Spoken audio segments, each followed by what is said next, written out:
Let's talk about numbers and how if you don't know your numbers as a venue business owner or manager, then you know nothing. I'm Teresa Casey. I've been in sales for the last 15 years and I have owned my own business for the last 7. And in that time, I've had the chance to work with many venue owners, and I have found that a lot of them have a dream of what owning or managing a venue will be like. And the reality is that they end up working a 9-to-5 and they would love to figure out how to make more money so that they can quit that extra job faster. So back to numbers. Now, before I scare you off, let me tell you that I was a terrible math student. You can ask just about anybody who knows me and they will tell you Teresa was terrible with numbers. I had a tutor for math back in middle school. I never went higher than the highest algebra class in high school. If there was anything that was remotely math driven, I was terrified. I only took one math class in college. However, when I entered the real career world,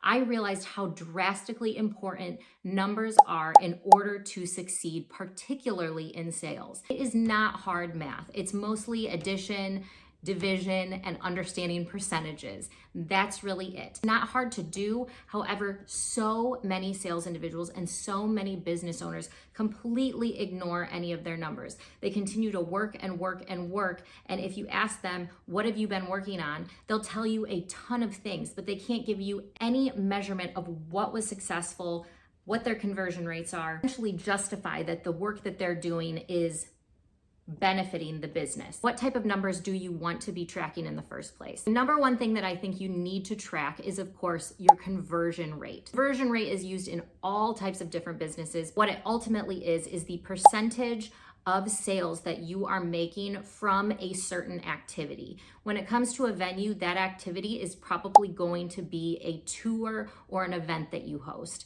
If you're doing kind of a group event and you want to book events from that specific one, where maybe you're hosting a bunch of different couples at one event, and then from that, you are going to be booking their event at your space, you would take the number of attendees and then see how many of those individuals end up booking an event with you and figure out that percentage of individuals that actually closed and that you made a sale from. If your conversion rate on average for those events is maybe 50%, when your one-on-one tours that maybe take a little bit more time, aren't necessarily communicating to the masses, but you have a higher conversion rate of potentially 80 or 75%, then you can look at those two activities and make a good judgment call on which one is more worth your time. Sometimes people get confused on those because they see that when they host a big event where they have tons of couples,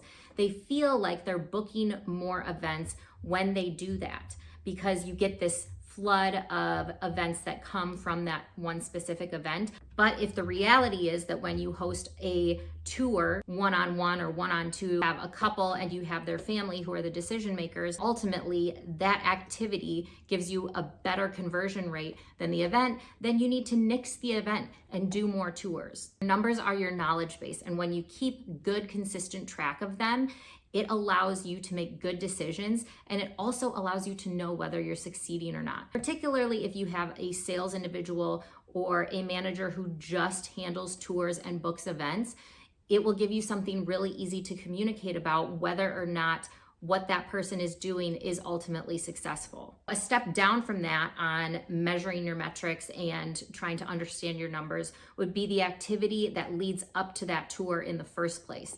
How many individuals do you have to reach out to? How much advertising do you have to do? How much does that advertising cost in order for you to get one tour? How many chamber activities do you have to do in order to start getting tours in the first place?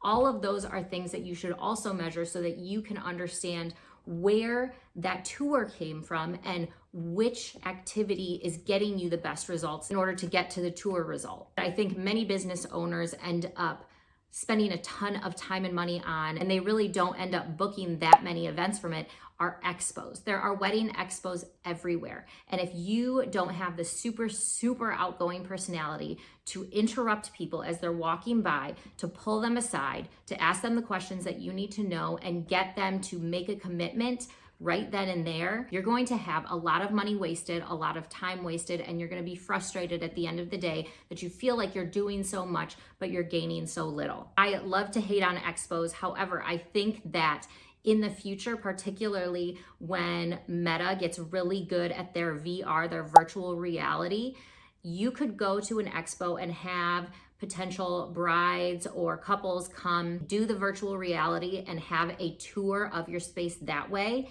and be able to give them that opportunity to be in the space while they are at the event and have them book then or put a deposit down. Venues are a high ticket item, and often those aren't super impulsive choices.